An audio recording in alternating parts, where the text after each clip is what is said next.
Halo sahabat semua, selamat datang di channel ini. Di sini kamu akan menemukan kisah-kisah inspiratif, penuh perjuangan, air mata, dan harapan. Kalau kamu suka cerita yang menyentuh hati dan membuka mata, jangan lupa ya. Like video ini, subscribe channel ini, dan tinggalkan komentar untuk dukung terus karya-karya kami. Langsung aja, inilah kisah mengharukan dari Farel Prayoga, yang sempat dibenci Ibu Tiri, namun diselamatkan oleh manajer berhati malaikat, Om Rais. Farel Prayoga yang baru berusia 14 tahun tak pernah menyangka bahwa kehidupan yang ia impikan sebagai penyanyi cilik yang sukses justru membawa luka di dalam rumahnya sendiri. Sejak sang ayah menikah lagi dengan seorang wanita bernama Sari, rumah tak lagi menjadi tempat ternyaman baginya. Sari yang awalnya terlihat lembut, perlahan menunjukkan sisi gelapnya. Ia sering membentak Farel, bahkan melarangnya menyanyi jika tak mendapat bagian dari uang hasil manggungnya. Awalnya Farel mencoba bersabar, ia menganggap semua itu hanya fase adaptasi. Namun semakin hari, perlakuan ibu tirinya semakin menjadi-jadi. Piring-piring berterbangan hanya karena Farel bangun terlambat. Pukulan di belakang kepala sudah menjadi hal biasa jika Farel menolak memberikan uang tip dari penggemar. Ayahnya, diam membisu seakan tak berdaya di bawah pengaruh sang istri baru. Setiap malam, Farel menangis di kamarnya. Ia masih ingat betapa hangatnya pelukan ibunya yang telah lama pergi karena perceraian.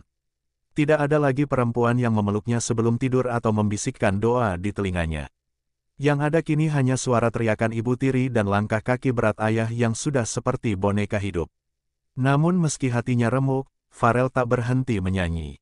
Musik adalah satu-satunya pelarian dari segala luka itu. Ia terus manggung dari kampung ke kampung, dari acara kecil hingga hajatan besar. Setiap senyuman dari penggemarnya adalah penyemangat. Tapi di balik senyuman panggung itu, tersimpan luka yang mendalam. Suatu malam, setelah pulang dari manggung di kota sebelah, Farel melihat kamar ayahnya dan Sari terkunci rapat. Uang hasil manggung yang ia simpan dalam tas kecil, raib entah kemana. Hatinya hancur. Ia tahu, tak ada pencuri yang masuk malam itu. Hanya ada orang rumah, dan hanya satu orang yang cukup tega mengambil tanpa izin, ibu tirinya sendiri. Farel berani menanyakan uangnya kepada Sari keesokan paginya.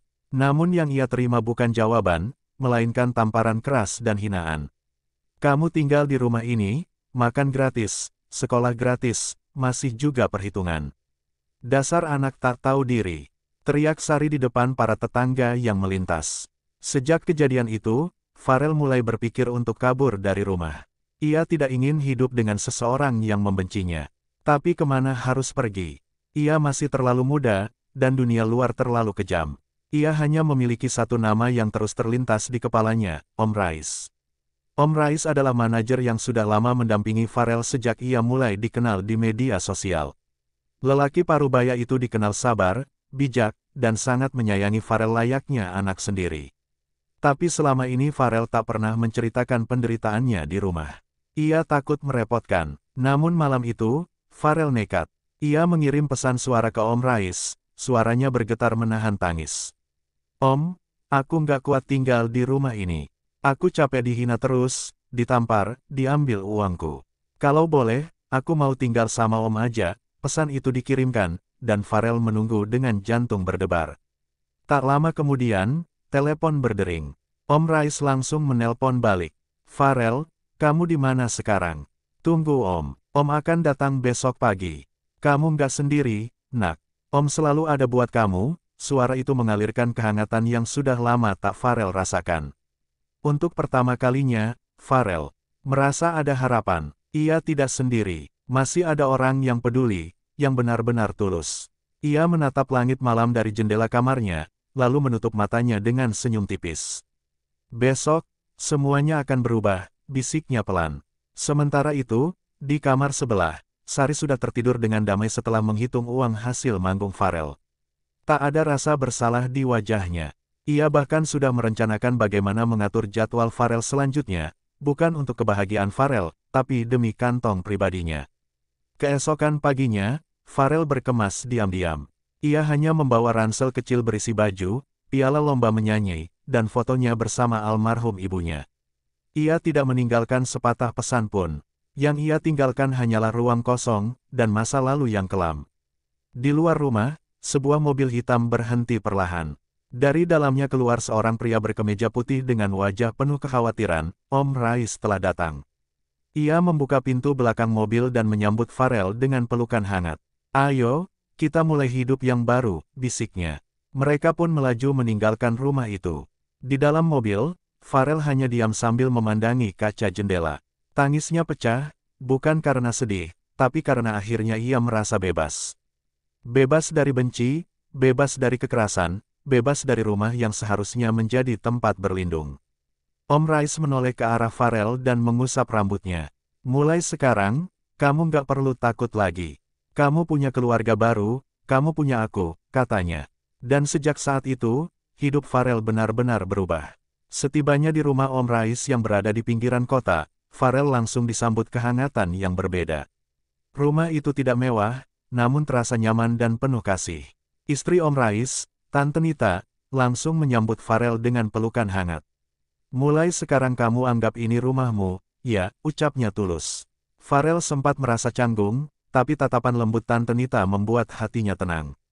Di meja makan sudah tersedia sarapan hangat. Sambil makan, Farel menceritakan semuanya. Air matanya tak terbendung. Om Rais dan Tante Nita mendengarkan dengan sabar tanpa menyela sedikitpun. Setelah sarapan, Farel diajak ke kamarnya yang baru. Kamar itu belum banyak perabotan, tapi cukup untuk membuatnya merasa tenang.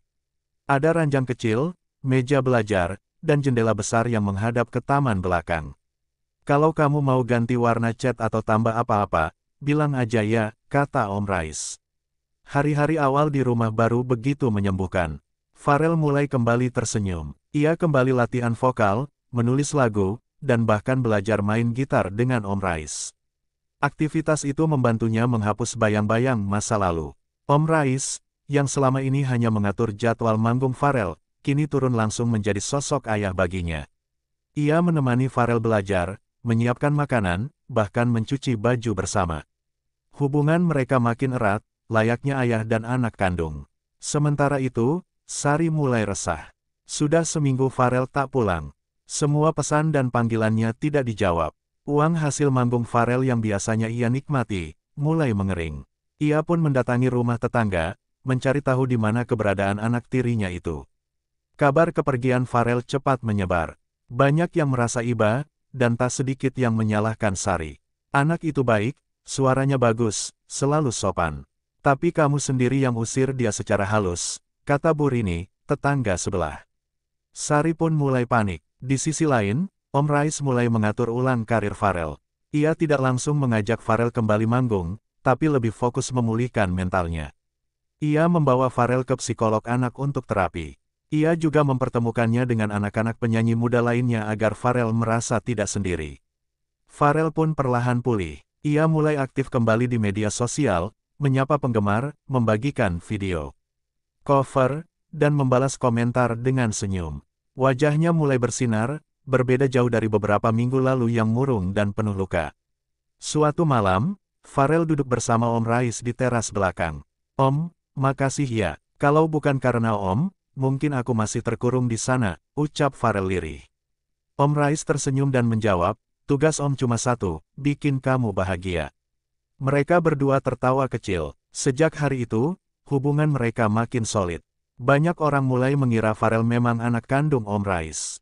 Dan memang, di hati mereka berdua, itulah kenyataannya. Om Rais pun mulai menerima tawaran manggung untuk Farel lagi. Namun kali ini, semua uang hasil manggung ditransfer ke rekening khusus yang hanya bisa diakses Farel dan Om Rais. Tidak akan ada lagi orang yang mengambil hak Farel. Setiap acara yang Farel isi, selalu membawa pesan positif tentang keluarga, perjuangan, dan ketulusan. Ia menyanyikan lagu dengan perasaan yang mendalam. Bahkan beberapa lagunya yang diciptakan sendiri mulai viral. Salah satu lagunya yang berjudul, Rumah Tanpa Luka, berhasil menyentuh jutaan hati. Lagu itu bercerita tentang rumah bukanlah bangunan, melainkan orang-orang yang mencintai kita. Lagu itu menjadi simbol dari perjalanan barunya bersama Om Rais. Kehidupan Farel kini jauh lebih tenang. Ia mulai sekolah kembali secara daring, mengatur waktu manggung dan belajar dengan seimbang. Setiap malam ia membaca buku atau berlatih alat musik. Tante Nita juga sangat perhatian. Ia menyiapkan makanan kesukaan Farel, bahkan mengajaknya berbelanja pakaian dan perlengkapan sekolah. Farel merasa seperti punya ibu kembali. Namun, di balik semua ketenangan itu, Sari belum menyerah. Ia mulai menyusun rencana untuk mengambil kembali kendali atas Farel. Anak itu milikku, uangnya juga milikku. Begitu pikirnya penuh dendam, Sari kemudian menghubungi seorang pengacara untuk menggugat hak wali atas Farel, meski bukan anak kandungnya. Ia berdalih sebagai istri dari ayah Farel yang masih sah, ia berhak atas pengelolaan karir anak tirinya itu. Om Rice mengetahui niat itu melalui kenalannya di dunia hiburan. Ia pun tak tinggal diam. Ia mulai mengumpulkan bukti-bukti kekerasan dan eksploitasi yang dilakukan Sari terhadap Farel. Tak hanya itu, beberapa artis senior yang mengenal Om Rice dan Farel pun angkat bicara. Mereka mendukung Farel dan menyuarakan agar anak-anak artis dilindungi dari eksploitasi. Dukungan itu membuat publik kembali memperhatikan Farel. Kasus ini pun perlahan naik ke media. Banyak yang bersimpati pada Farel. Warganet membanjiri akun media sosialnya dengan dukungan. "Kami bersamamu, Farel," tulis seorang netizen. Perjuangan Farel belum selesai, tapi ia tak lagi sendirian. Om Rice tidak tinggal diam saat tahu Sari berniat menggugat hak pengasuhan Farel. Ia segera menemui pengacara keluarga dan menyusun bukti-bukti berupa foto, video, rekaman suara, serta kesaksian tetangga tentang perlakuan kasar Sari terhadap Farel. Farel juga diminta menceritakan semua perlakuan buruk yang ia alami selama tinggal bersama ibu tirinya. Dengan berani, Farel menjelaskan dengan detail. Setiap kata yang ia ucapkan membuat ruangan pengacara itu sunyi, menyimpan kemarahan dan simpati. Sementara itu, media mulai mencium aroma konflik. Sejumlah portal berita mulai memuat artikel berjudul, "Farel Prayoga tinggalkan rumah, ibu tiri ajukan gugatan hak wali." Nama Sari pun langsung jadi sorotan publik. Masyarakat bereaksi cepat. Akun media sosial Sari dibanjiri komentar negatif. Banyak yang mengecam dan menyebutnya sebagai ibu tiri kejam. Namun Sari tak peduli, ia tetap percaya bisa memutarbalikkan fakta. Om Rice menggelar konferensi pers kecil di kediamannya. Di sana ia hadir bersama Farel dan pengacaranya. Dengan tenang, ia menyampaikan bahwa Farel telah menjadi korban kekerasan verbal dan eksploitasi finansial selama bertahun-tahun. Media yang hadir pun langsung mempublikasikan berita itu secara luas. Farel, yang biasanya pendiam, akhirnya angkat suara. "Saya cuma mau hidup tenang. Saya nggak mau dikasari, dan saya cuma mau nyanyi dengan bahagia," katanya sambil menahan tangis. Rekaman konferensi pers itu viral. Banyak artis besar dan publik figur memberi dukungan. Bahkan KPAI, Komisi Perlindungan Anak Indonesia, ikut turun tangan. Mereka menawarkan perlindungan hukum dan psikologis bagi Farel. Kasus ini pun makin panas. Sari dipanggil untuk klarifikasi oleh pihak berwenang. Namun ia bersikeras bahwa semua tuduhan itu hanya akal-akalan Om Rice untuk mengambil alih karir Farel. Sayangnya bagi Sari, para tetangga dan keluarga jauh Farel mulai angkat bicara. Mereka mengungkapkan bahwa memang sejak menikah dengan ayah Farel, Sari berubah menjadi kasar dan penuh amarah. Tak hanya itu, ditemukan pula bukti rekening koran bahwa Sari telah beberapa kali mencairkan uang dari rekening Farel tanpa izin. Semua itu memperkuat posisi Om Rice dan tim pengacaranya. Ayah Farel pun akhirnya muncul. Dalam wawancara singkat, ia mengaku bersalah karena selama ini diam. "Saya takut sama istri saya. Tapi saya tahu, saya salah. Saya biarkan anak saya disakiti," ujarnya dengan mata berkaca. Pengakuan itu membuat publik makin marah terhadap Sari. Gugatan hak asuh pun berbalik arah. Sari justru kini dilaporkan dengan tuduhan eksploitasi anak dan penganiayaan dalam rumah tangga. Om Rice menenangkan Farel setiap hari. Ia tahu tekanan ini berat bagi anak seusia Farel. Ia membatasi akses media dan menyiapkan psikolog untuk menjaga kesehatan mental Farel. Tante Nita juga tak kalah perhatian. Ia menjadi pelindung Farel di rumah. "Kamu nggak perlu takut lagi, nak. Kami semua sayang kamu," ucapnya sambil memeluk Farel suatu malam. Di tengah gejolak itu, Farel terus menulis lagu. Musik menjadi cara ia mengungkapkan luka dan harapan. Ia menulis lagu baru berjudul "Luka dan Cinta", yang langsung booming di YouTube. Lagu itu menggambarkan perjuangan seorang anak yang dibenci tapi diselamatkan oleh orang asing yang berhati malaikat. Banyak orang meneteskan air mata saat mendengarkannya. Om Rice melihat bakat besar Farel. Ia tidak hanya memiliki suara emas, tapi juga jiwa yang tulus dan kuat. Kamu bukan cuma penyanyi, kamu penyembuh luka banyak orang, kata Om Rais bangga. Sementara Sari kini semakin terpojok. Banyak brand yang memutus kerja sama dengannya. Namanya tercoreng. Tak ada lagi yang mendukung langkah hukumnya. Ia mulai merasa kalah. Namun Om Rais tidak membalas kebencian dengan kebencian. Ia selalu mengajarkan Farel untuk memaafkan. Kamu boleh marah, tapi jangan simpan dendam. Itu hanya akan melukai kamu sendiri, nasihatnya suatu malam. Setelah konferensi pers dan dukungan publik yang deras, Farel mulai merasa lega. Hari-harinya kembali berjalan normal meskipun trauma masih membekas. Ia kini lebih sering tersenyum, meski kadang malam-malam ia masih menangis dalam diam. Om Rais dan Tante Nita tidak pernah membiarkan Farel merasa sendiri. Mereka selalu ada, menyimak setiap keluhan dan kegundahan hati Farel. Kamu sekarang anak kita juga, Farel. Kamu punya rumah selamanya di sini, kata Tante Nita saat mereka makan malam. Suatu hari, Farel mendapat undangan manggung di acara besar stasiun TV nasional. Ini adalah momen besar pertamanya setelah semua konflik. Ia ragu, takut pertanyaan media akan menyudutkannya kembali. Namun Om Rais meyakinkan, kamu bukan tampil untuk mereka. Kamu tampil untuk dirimu, dan untuk orang-orang yang mencintaimu. Kalimat itu menenangkan Farel. Ia pun menyanggupi tawaran itu. Di malam penampilan itu, Farel tampil mengenakan pakaian sederhana namun rapi. Ia menyanyikan lagu, Luka dan Cinta, dengan penuh penghayatan. Suaranya gemetar di awal, tapi semakin kuat di bagian ref. Penonton terdiam, beberapa bahkan menitikkan air mata. Setelah lagu selesai, penonton memberikan standing ovation. Host acara itu pun memeluk Farel dan berkata, terima kasih sudah menyentuh hati kami. Farel hanya menunduk sambil tersenyum, matanya berkaca-kaca. Penampilan itu viral, video YouTube-nya trending nomor 1.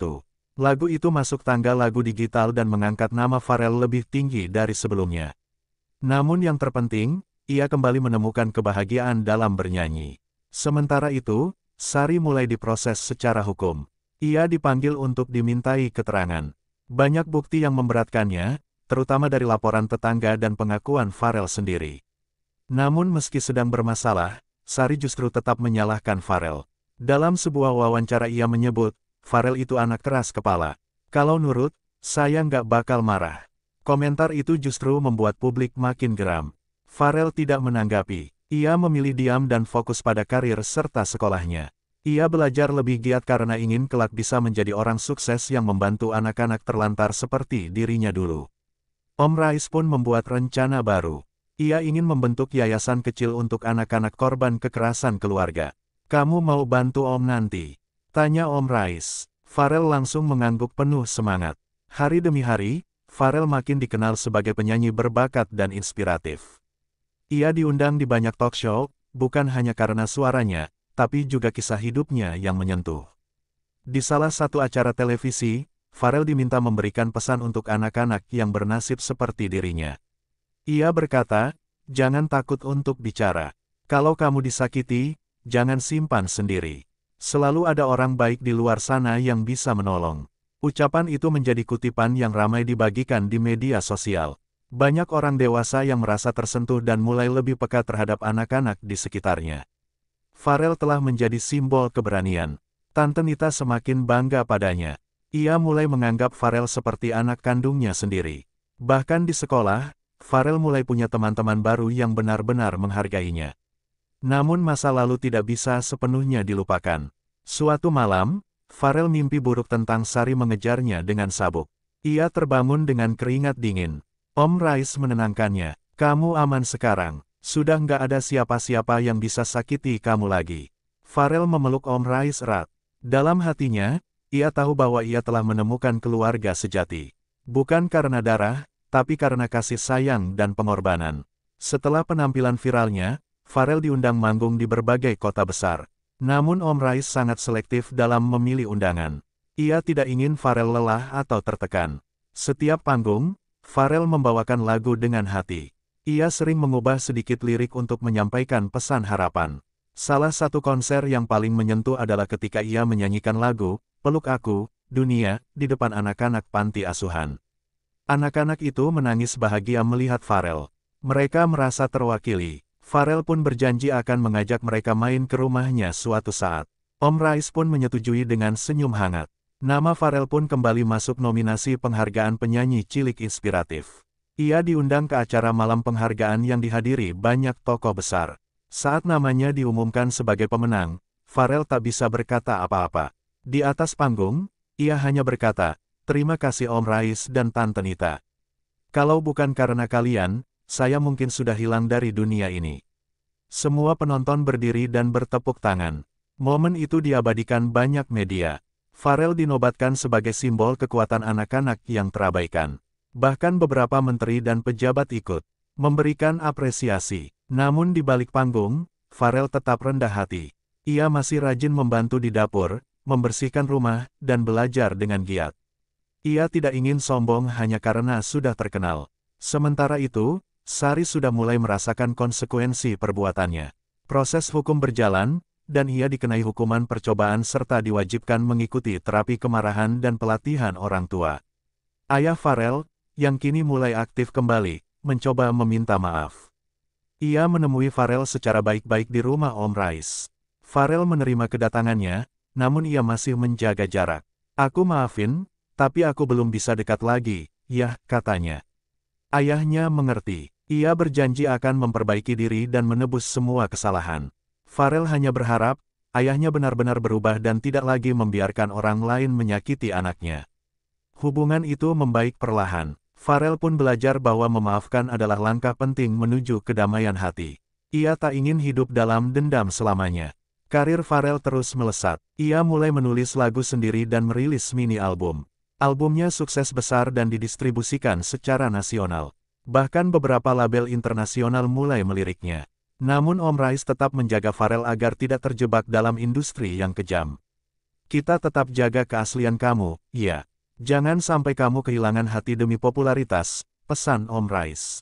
Pharrell mengangguk. Ia sadar bahwa keberhasilannya saat ini bukan hanya karena bakat, tapi juga karena kasih sayang orang-orang baik yang muncul di tengah luka hidupnya. Setelah merilis mini albumnya, Pharrell mulai punya jadwal lebih padat. Namun, Om Rais menjaga keseimbangan agar Pharrell tetap punya waktu istirahat dan belajar. "Kesehatan mental kamu tetap yang utama," kata Om Rais setiap pagi. Pharrell mulai menikmati perannya sebagai inspirasi bagi banyak anak-anak. Ia diundang ke sekolah-sekolah untuk memberi semangat. Di depan ratusan murid, Pharrell berkata, "Jangan takut bermimpi. Meskipun kalian disakiti, tetaplah berdiri." Di antara anak-anak itu, banyak yang menangis. Beberapa bahkan mendekat dan memeluk Pharrell. Mereka merasa punya teman seperjuangan, seseorang yang mengerti luka mereka. Suatu hari, Pharrell menerima undangan ke luar negeri untuk tampil di acara budaya Indonesia di Belanda. Ini adalah momen pertamanya ke luar negeri, dan ia sangat gugup. Om Rais dan Tante Nita menemani Pharrell ke sana. Di panggung luar negeri itu, Pharrell menyanyikan lagu daerah Banyuwangi dan lagu ciptaannya sendiri. Warga Indonesia di sana memberikan sambutan hangat. Setelah tampil, ia mendapat pujian dari Duta Besar Indonesia. "Kamu membawa harum nama bangsa dan membangkitkan harapan anak-anak," ujar sang Duta Besar dengan penuh haru. Saat kembali ke Indonesia, Pharrell mulai diajak bekerja sama oleh banyak produser musik ternama.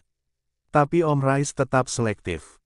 Mereka hanya mengambil tawaran yang tidak mengganggu pendidikan dan keseharian Pharrell. Di tengah semua kesibukan itu, Pharrell tetap rajin menulis jurnal harian.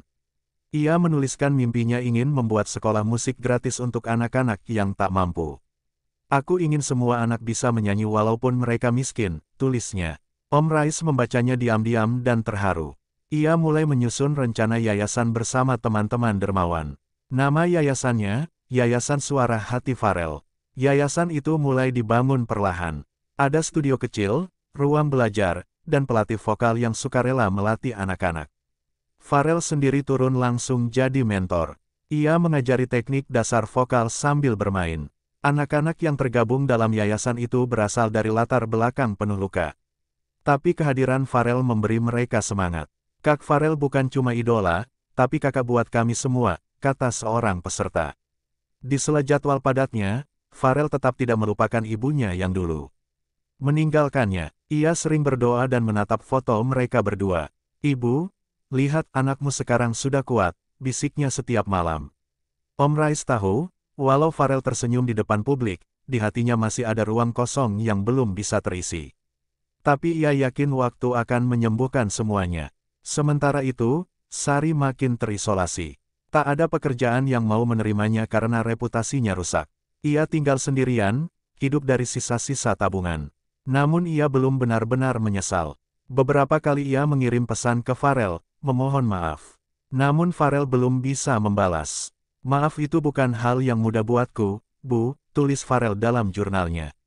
Farel lebih memilih menyalurkan energinya untuk hal positif.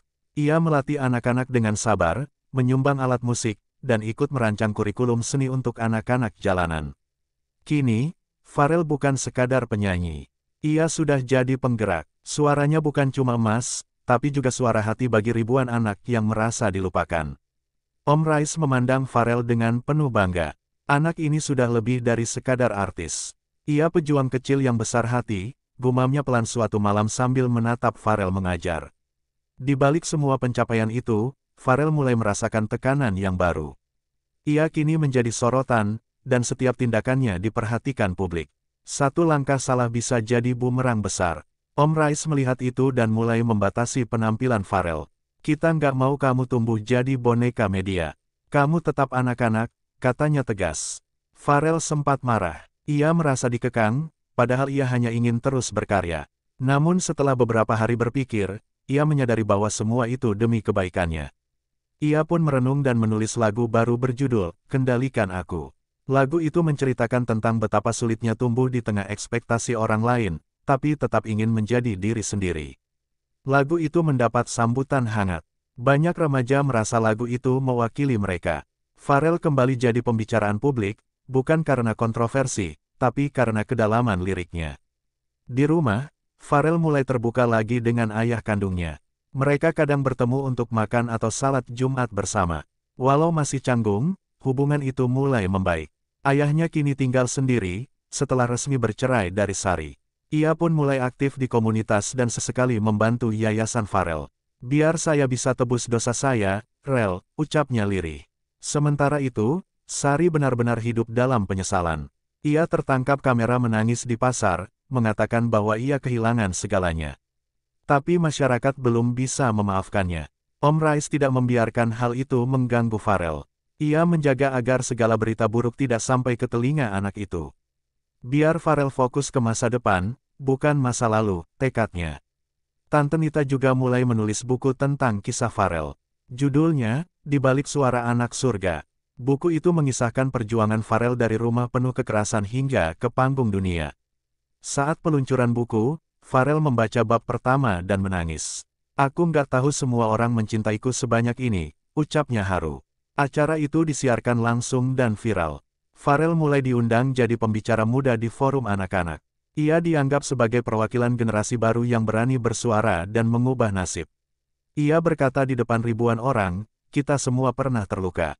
Tapi bukan lukanya yang menentukan siapa kita. Yang penting, bagaimana kita bangkit. Kalimat itu menjadi moto banyak anak muda. Kaos dengan tulisan itu dijual untuk mendukung yayasan Farel. Ia tak menyangka, dari luka, bisa muncul cahaya seperti ini. Om Rais tak henti mengingatkan Farel agar tetap membumi. Kamu hebat, tapi jangan lupa jadi manusia biasa. Yang bisa menangis, salah, dan belajar. Farel pun tetap rutin ikut pengajian di lingkungan rumah. Ia menyatu dengan masyarakat tanpa merasa dirinya istimewa. Baginya, keluarga barunya adalah tempat di mana ia tumbuh seutuhnya. Suatu hari, Farel menerima kabar bahwa Sari sakit keras. Ia dirawat di rumah sakit umum dalam kondisi tak terurus. Berita itu membuat Farel terpaku lama di ruang kerjanya. Banyak emosi berkecamuk dalam dirinya. Tante Nita yang melihat kegundahan itu mendekat pelan dan berkata, kalau kamu belum siap memaafkan, itu bukan salahmu. Tapi jangan biarkan luka lama jadi penghalang langkahmu. Farel akhirnya merenung selama 2 hari. Ia menatap foto masa kecilnya bersama ibunya, bersama ayahnya, dan bahkan foto pertamanya saat bersama Om Rais. Ia tahu, hidupnya berubah bukan karena uang, tapi karena cinta yang tulus. Akhirnya, dengan langkah pelan, Farel meminta Om Rais menemaninya ke rumah sakit. Sesampainya di sana, Sari terkejut melihat Farel berdiri di depan tempat tidurnya. Anak itu, gumamnya dengan suara lemah. Tangis langsung mengalir di pipi wanita itu. Maafkan ibu, ibu salah, terlalu tamak, terlalu keras. Farel hanya diam beberapa detik. Lalu ia mendekat dan duduk di sampingnya. Aku datang bukan karena ibu benar. Aku datang karena aku nggak mau hidup dengan benci terus. Sari menangis semakin keras. Tangannya yang lemah menggenggam jari Farel. Terima kasih sudah datang, nak. Kamu anak luar biasa, ucapnya sambil menutup mata karena lelah. Setelah itu, Farel dan Om Rais pulang dalam diam. Di dalam mobil, Farel menatap langit sore dan berkata, hidup nggak selalu adil, tapi kita bisa pilih untuk nggak jadi jahat. Malam itu, Farel menulis lagu baru berjudul, Peluk Terakhir. Lagu itu tidak diluncurkan ke publik, hanya ia nyanyikan sendiri di kamar. Lagu itu menjadi bagian dari perdamaiannya sendiri. Beberapa minggu kemudian, kabar duka datang. Sari meninggal dunia karena komplikasi penyakit. Tidak banyak yang datang ke pemakamannya. Farel hanya mengirimkan doa dalam diam. Meski berat, Farel merasa lega. Beban yang ia pikul sejak kecil perlahan mulai lepas. Ia merasa seperti lembaran baru telah terbuka. Luka lama ditutup dengan keteguhan dan maaf. Om Rais memberi waktu libur untuk Farel. Mereka sekeluarga pergi berlibur ke Lombok, menikmati pantai dan ketenangan. Di sana, Farel mulai tertawa bebas dan bermain seperti anak biasa. Di tepi pantai, ia menulis nama Om Rais dan Tante Nita di pasir, lalu menambahkan tulisan kecil, keluarga yang menyelamatkanku. Saat ombak menghapus tulisan itu, Farel tersenyum. Tapi mereka takkan pernah hilang di hatiku. Liburan itu menjadi momen pemulihan total bagi Farel. Ia kembali pulang dengan semangat baru. Ia siap membuka babak baru dalam hidupnya, tanpa dendam, tanpa luka tersembunyi. Tahun berikutnya, Farel kembali tampil dalam ajang penghargaan musik nasional. Namun kali ini bukan sebagai penyanyi cilik, melainkan sebagai penyanyi muda inspiratif. Ia membawakan lagu baru berjudul, Rumah Hati, lagu yang ia tulis khusus untuk Om Rais dan semua anak yang merasa sendirian di dunia ini. Penampilan itu membuat ruangan penuh isak tangis. Setelah tampil, Farel menerima penghargaan bergengsi dan naik ke panggung dengan setelan jas hitam sederhana. Di podium, ia berkata, terima kasih untuk orang yang menyelamatkan hidupku ketika aku bahkan tak tahu aku butuh diselamatkan. Sorotan kamera tertuju pada Om Rais dan Tante Nita yang duduk di deretan depan. Mereka saling menggenggam tangan, menahan haru. Di mata mereka, Farel bukan artis, tapi anak yang mereka cintai. Setelah acara, Farel diundang ke berbagai tempat, termasuk ke Forum Internasional Anak-anak di Singapura. Di sana ia menyampaikan pidato inspiratif tentang pentingnya perlindungan anak dari kekerasan keluarga. Ia berkata, kita tidak bisa memilih siapa orang tua kita, tapi kita bisa memilih untuk tidak mengulang luka yang sama kepada orang lain. Tepuk tangan bergemuruh mengiringi akhir pidatonya. Nama Farel pun mulai dikenal di luar negeri. Namun ia tetap memilih tinggal di Indonesia, dekat dengan orang-orang yang menyayanginya dan tempat ia bertumbuh dari gelap menuju terang. Om Rais kini mengembangkan yayasan menjadi lebih besar. Banyak perusahaan mulai berdonasi. Program pelatihan vokal dan seni dibuka gratis bagi anak-anak di daerah miskin. Farel turun langsung melatih anak-anak itu. Ia tahu bagaimana rasanya tidak punya siapa-siapa. Maka ia ingin jadi Om Rais untuk anak-anak lain yang belum menemukan penyelamatnya. Tahun itu, Farel lulus sekolah dengan nilai tinggi. Ia diterima di kampus seni bergengsi. Namun ia menunda kuliah setahun untuk fokus pada yayasan dan membuat buku biografi. Buku itu berjudul Dibenci Tapi Tak Mati. Buku itu menceritakan kisah hidupnya dari awal hingga menjadi ikon keteguhan anak muda Indonesia. Buku itu menjadi bestseller dalam waktu 2 minggu. Saat launching buku, Farel menangis di atas panggung. Dulu aku takut buka mulut. Sekarang, suaraku jadi tempat berlindung banyak orang. Ini semua karena satu hal, kasih sayang. 10 tahun kemudian, Farel menjadi penyanyi dan aktivis terkenal. Ia sudah keliling dunia, menyanyikan lagu-lagu penuh makna, dan membuka lebih dari 5 cabang yayasan untuk anak-anak korban kekerasan. Om Rais dan Tante Nita kini sudah sepuh, tapi mereka masih setia mendampingi Farel. Setiap malam, mereka duduk di teras, mengenang masa-masa sulit yang telah mereka lewati bersama. Farel kini tak hanya dikenal sebagai penyanyi, tapi juga penulis, penggerak komunitas, dan pendidik. Ia tetap tinggal di rumah sederhana, tak pernah lupa akar dirinya. Setiap tahun, Ia membuat konser amal bertajuk Konser Suara Luka. Dana yang terkumpul digunakan untuk beasiswa anak-anak jalanan. Ribuan orang hadir setiap tahun. Dalam salah satu konser itu, Pharrell mengundang anak-anak binaannya untuk tampil. Mereka menyanyikan lagu Peluk Terakhir bersama Pharrell. Penonton menangis, dan standing ovation tak berhenti. Pharrell menatap wajah anak-anak itu dengan bangga. Dulu aku anak yang terluka. Kini aku jadi alasan anak-anak ini tersenyum. Hidupku sudah utuh. Sebelum konser berakhir, Pharrell naik ke panggung dan memeluk Om Rais di depan semua orang. Inilah orang yang menyelamatkan hidupku. Tanpa beliau, aku mungkin sudah hilang. Om Rais, dengan suara bergetar, menjawab, aku bukan siapa-siapa. Aku hanya memeluk anak yang sedang tenggelam. Tapi anak itu berubah jadi cahaya. Tepuk tangan kembali membahana. Dalam cahaya lampu panggung, Pharrell merasa dirinya telah menemukan kedamaian. Ia tidak lagi dihantui masa lalu. Ia telah berdamai dengan luka. Pharrell kemudian menutup konser dengan lagu Rumah Hati. Di layar besar, terpampang foto-foto perjalanan hidupnya, kecil, dipeluk Om Rais, tampil di TV, hingga mendirikan yayasan. Setelah konser, Pharrell duduk sendiri di ruang tunggu. Ia menatap cermin dan berkata pelan, aku selamat. Dan aku akan terus menyelamatkan yang lain. Kisah Pharrell bukan hanya kisah tentang nyanyian, tapi tentang kekuatan hati. Ia telah membuktikan bahwa anak yang dibenci bisa tumbuh dan menyelamatkan dunia, jika diberi kesempatan. Kini ia menjadi simbol harapan.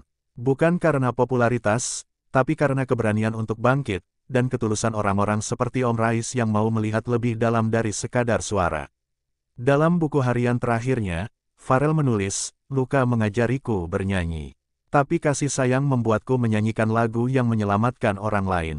Itulah kisah penuh haru dan inspirasi dari perjalanan hidup Pharrell Prayoga. Dibenci oleh ibu tiri, namun akhirnya dipeluk kasih oleh sosok yang tak disangka, Om Rais sang manajer. Berhati emas, semoga cerita ini bisa membuka hati kita semua, bahwa keluarga bukan hanya soal darah, tapi soal kasih dan kepedulian. Jangan lupa like kalau kalian tersentuh dengan kisah ini. Tekan tombol subscribe untuk ikuti kisah-kisah inspiratif lainnya. Dan komen di bawah kalau kalian punya pengalaman serupa atau pendapat soal cerita ini. Terima kasih sudah menonton. Sampai jumpa di video berikutnya. Tetap semangat, tetap baik hati, dan tetap jadi inspiratif.